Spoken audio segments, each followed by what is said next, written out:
Hello and welcome to today's video. My name is Shelly and I am an inclusion specialist and the principal consultant at Thabo Inclusive. We are a general inclusion consultancy based in Botswana, the most peaceful country in the whole wide world. Hello, Baakaretse. Hello, inclusionist. Hello, my friends. Hello, my classmates. Hello, my students. You are my classmates and students because at the same time I do learn something from you. But how are you, my inclusionist? Moakaretse in Setswana singular. Don't forget that when it's one, it's moakaretse, and when you are many like that, you are Baakaretse, my inclusionist. Hello and thank you very much for stopping by. It's a wonderful, wonderful day. It's been quite a very hectic weeks, like the past 2 weeks or so have been very, very hectic, especially in Southern Africa, where South Africa, is part of us here in Botswana, and we've been having this fiasco of the Thabo Best Saga. So I wanted us to also join the bandwagon, not that we're just joining, but because we also have something to contribute. And in this video, I just want us to step a little bit back and not be taken by the storm like others. It's very easy for people to just be taken by the storm when there are occasions or when there are events like in the previous week, what has been going on in South Africa regarding this Thabo Best Saga. For those who don't know what we mean by the Thabo Best Saga, is that this is a story whereby, a real story, not just a story, like a real story, a real life story, where one of the South Africans called Thabo Bester has been living a very lavish lifestyle, allegedly in the prison, and he and his girlfriend have been seeing each other. They have, because of the money they have, they've been able to corrupt the whole system, and he has been living in prison as if he's just out there, and until he also faked his death in prison and he was able to go out with the help of some former officials. Of course, he couldn't have done it with his girlfriend alone. He couldn't have done it without money. And this is somebody who has been in prison for very, very serious crimes like rape as well as murder. He is actually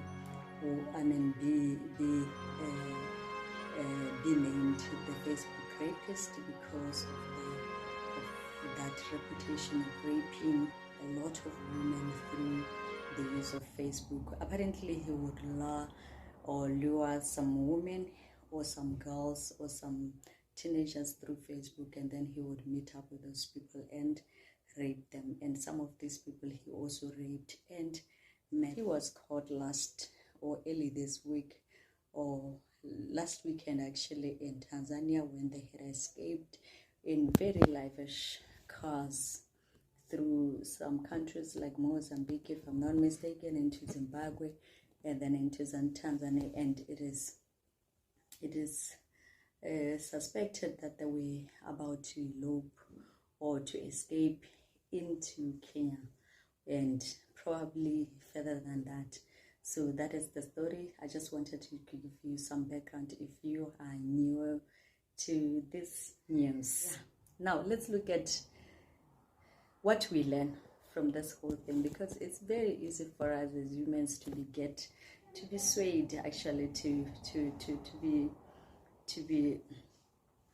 go with the flow and forget ourselves and not learn anything from the whole saga. So I just want to help us to learn something from this whole thing. First lesson that you can learn out of this whole thing is that we should be careful with the people that we meet through Facebook. We should be Facebook, actually, as Facebook and many other social platforms.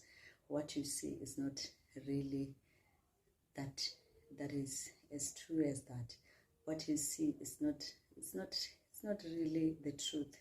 A lot of people in Facebook and these social platforms, they fake their lives. As we have seen with the doctor, she was living a very lavish lifestyle. Even for a doctor, she was, a lot of people followed him, a lot of people loved her because of the lifestyle that they thought she was leading. They thought she was this kind because she was apparently a doctor dermatologist, and a lot of people assumed that he's making a lot of money from that business, and he was living this lavish lifestyle that everybody thought it's a lifestyle that everybody wants. So you can see that people actually fake some of these things. When you look at a person like Thabo who's able to lure a lot of women through Facebook up, I mean, obviously he was promising things that do not exist. Obviously he was just a thug, he was just a criminal, and he still was able to, when you look at the videos, you look at some of the women that he has been able to lure, you can see that this person was living a very fake life, and a lot of people assumed that he's real, and then they would go and try to meet up with him and end up as victims of rape. So the second lesson is that, this criminal lifestyle is not paying.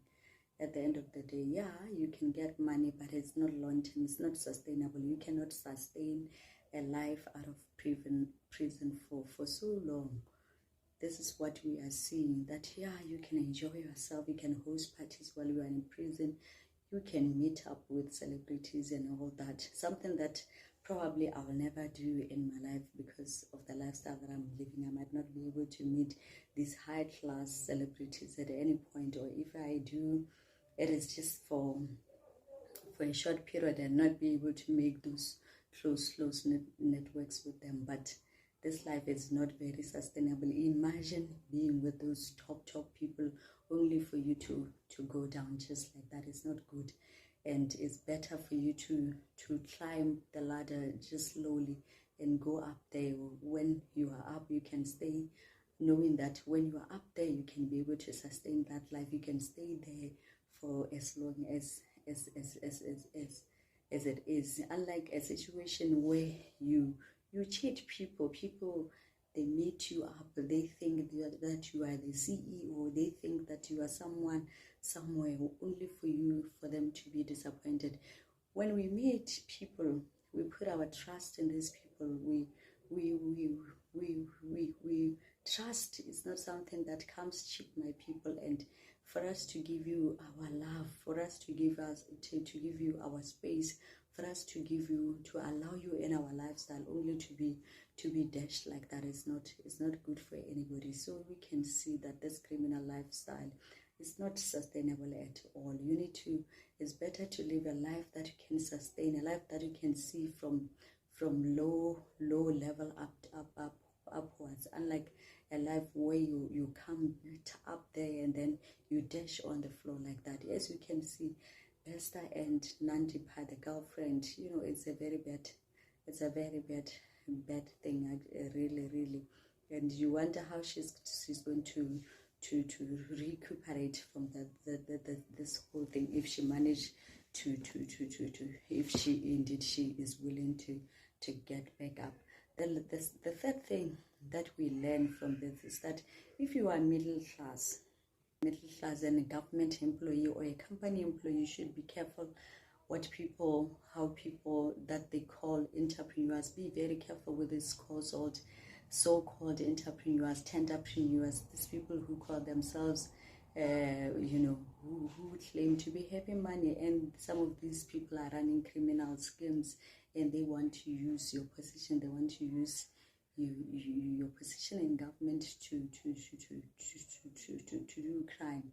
And actually, what I think the lesson there is that as a middle class, you should be content. You should not allow yourself to be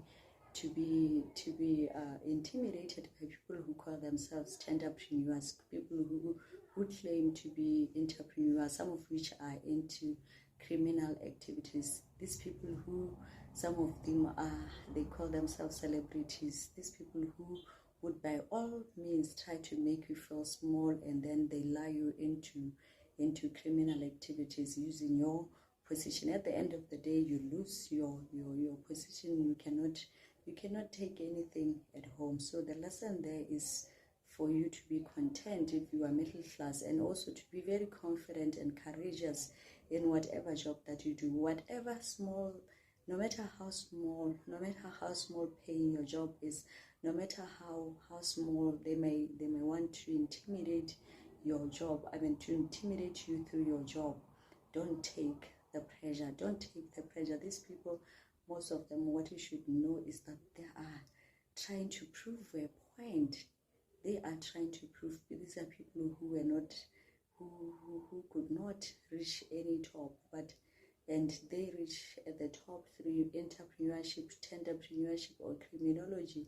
And they want, the first thing that they would come with, they would want to make you feel less. They would want you to start undermining your job, to start feeling like you are worthless, to make you feel like you are any less than you really should be. And they make you lose that very, very job. They need you. As a government employee or as a company employee, you should know that criminals, especially those who do fraud and those who do these corrupt practices, they need you. And but when they come to you, they want to make you feel like your service is worthless, is less paid, is what. And then at the end of the day, they make you lose your job, because you try to go with them, to try to please them, to try to help them into their criminal and corrupt practices. So be very, very careful. If you are a government employee or you are a company employee, you are earning a good salary, or whatever salary that you are earning, you are taking care of your family, you are living that life. Be content with that life, and be very, very careful with these people. Thank you very much for watching this video. Please do share our content and don't stay too far.